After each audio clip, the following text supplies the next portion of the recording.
Hello everybody, my name is Max91 and this is World of Tanks with the mighty T34 or T34 CMCS. The last two numbers were 76. Now, why 76? Because of the gun. This is the first tank in World War II which used an angled armor all around. So, yeah. The T34 has a main gun of 76 millimeters. In the first few hundred tanks which were developed, they had the 57 millimeter gun. Now, what kind of guns you will have the chance to play with? This is over here.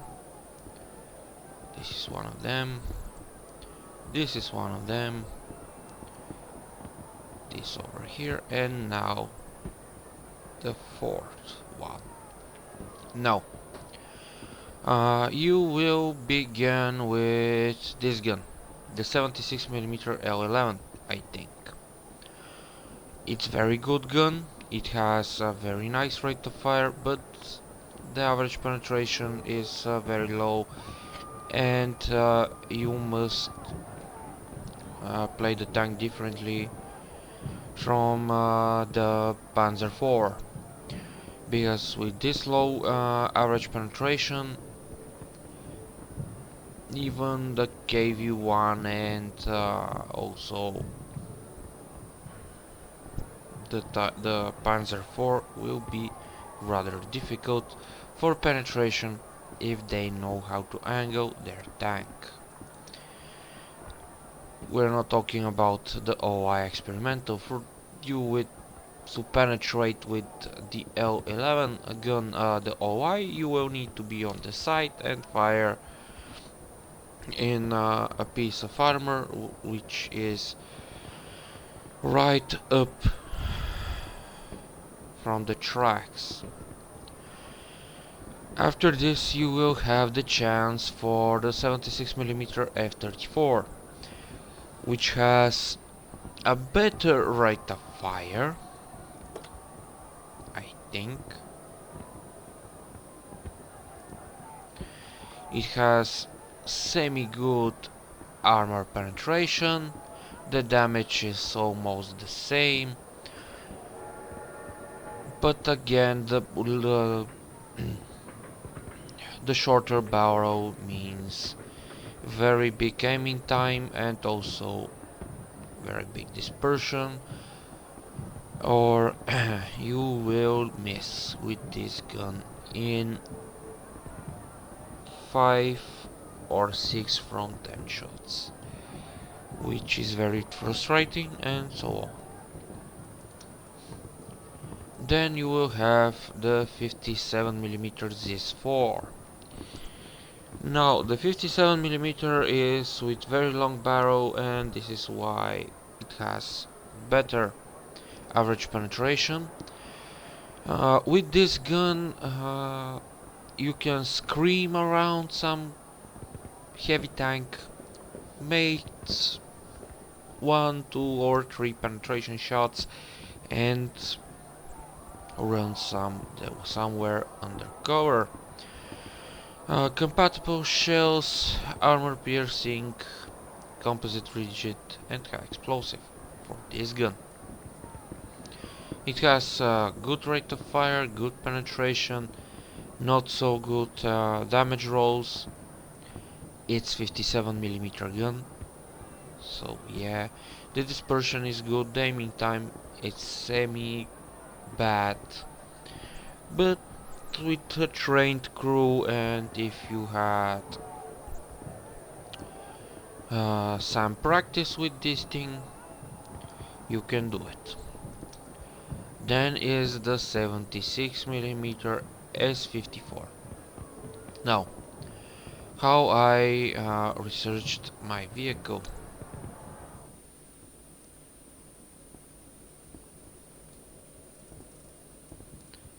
these two guns, the 57, 76 millimeter. So you can know how the heck I researched my vehicle. This gun has slow rate of fire, only 10.5 shells, but from perspective of the eye, yes, this is very high.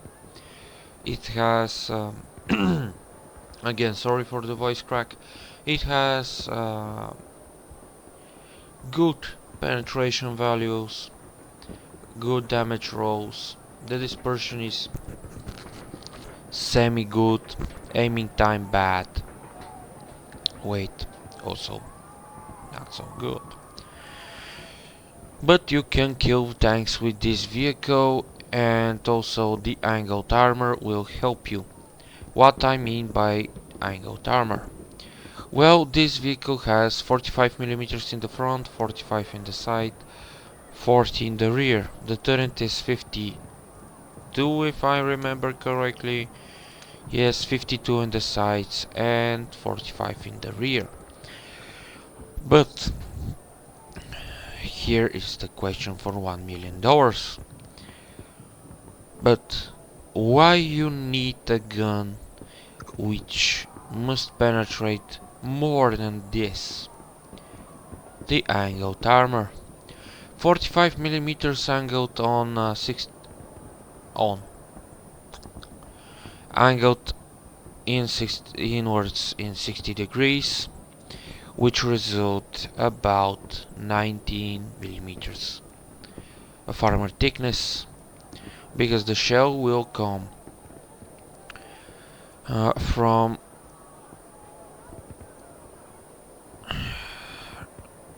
directly and will try to penetrate the thickest part. The shell will come only in 90 degrees if it's from artillery, or if the vehicle is too high, like the KV2 over there, the snow KV2, and the gun can be aimed on 60 degrees angle.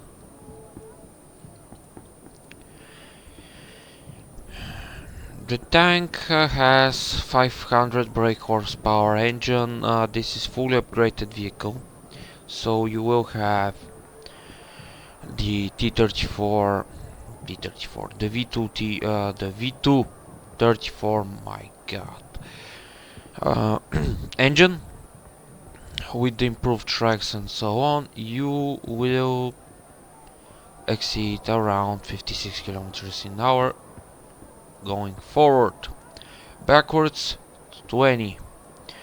Concealment, I don't remember the values, so 14.4% when the enemy is from 100 meters distance and above, and 3.57% when the enemy is within 100 meters and less. On the move 10.8 and 2.68. Spotting range or viewing range. If your crew is trained, you will have around 350 meters viewing range, which is not good, but is good enough for the Russian vehicles. And you will have more than 500 meters radio range with the fully upgraded radio. Now, if you're new in World of Tanks and you're new in the Russian Tech Tree, you must know this. The story of the Russian tanks is this. Is this doing the job? Yes, it's good enough. This is it. So, yeah. I forgot to tell you, for the turret traverse, depression of the gun, and elevation angles. The depression holy crap. The depression angle of the 76mm gun is 8 degrees downwards. This is what I mean by depression, and elevation 26. Turret reverse speed is about 50 degrees, 49 degrees and something. The whole traverse is about 40 degrees or 41 degrees in a second. So if you cannot turn the turret fast enough, turn the tank in the same direction. You will have the necessary turning speed of the turret. Well, I can tell you only one fact. Everybody had listened for the famous T34 flying turret. Well, in reality, the turret never flied if the tank was not ammo-racked. In this particular vehicle, I mean the T34-76, the turret is kept on its place only by its weight. So, and these sheets of metal back here, which are covering the engine and the transmission, the fuel tanks and something else.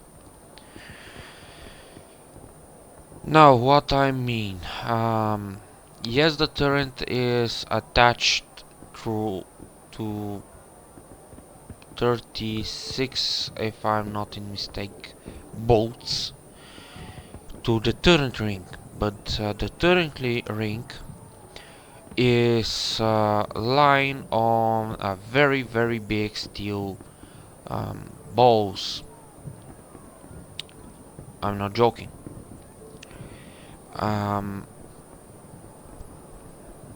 These balls are giving the turret the capability of turning very fast. So yeah, the turret, it isn't kept by any kind of mechanism besides the weight on the chassis of the tank. So they had a bit of the problem when the Tiger shot to the turret tried to go backwards, but it can't go backwards because of these sheets of metal, which are thick about 10 millimeters and more. And then the turret swings off to the right or to the left. If the tank is on the move, it's easier. In this case, well, the rear loader is dead because he's standing up here. The turret weighs about 2 tons, so when the turret goes, a human which had the weight about 60 kilos is just rip into a half. So yeah, the gunner is also dead, and the commander is without his legs. The radio operator and the driver is not this. It isn't very happy, but they are both alive still. You can in real life, I think you can make this turret to fly with maybe shell from battleship. I mean it. Because this is a 2-ton turret with the gun and everything inside.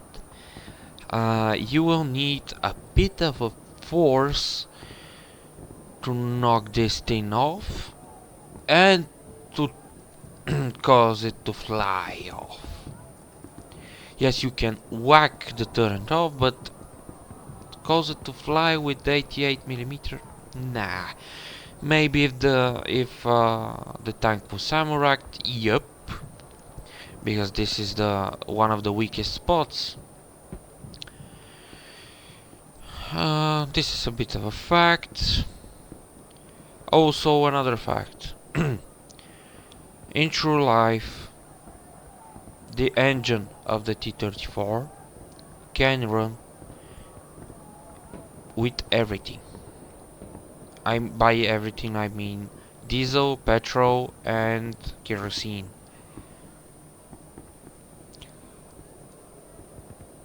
So, yeah. Now, weak spots here in the game. Driver hatch, the radio operator, machine gun port on the turret if you can penetrate, because here you will have around 60mm of armor. Fire here and you will damage the turret, and also you will kill, if you fire over here, you will kill the gunner. Commander's hatch, always from the back.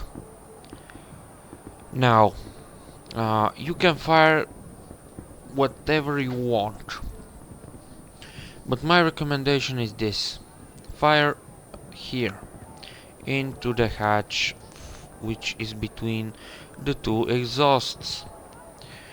Why? Well, here is the transmission and the brake mechanism. You can damage the transmission, cause the engine to stop, and with a high explosive shell you can cause the tank to burst into flames, which is very good for you because you will have more damage. Other weak spots, now if you have a gun which can penetrate 90mm, fire here. If you don't have the gun and you have the time, try to fire right between the tracks and the mudguard. You will penetrate. As you see, just for a second, the hull, it isn't sloped inwards, so here you have only 45mm of armor. And if your shell has if your gun has the necessary accuracy, right over here you have a fuel tank. Right over here you have a fuel tank. So yeah, I hope this video was enjoyable, and if you all like this video, please leave a like, comment or subscribe. This is the way for me to know if I'm doing things right, and also by doing this you're helping me. Maxo91 out.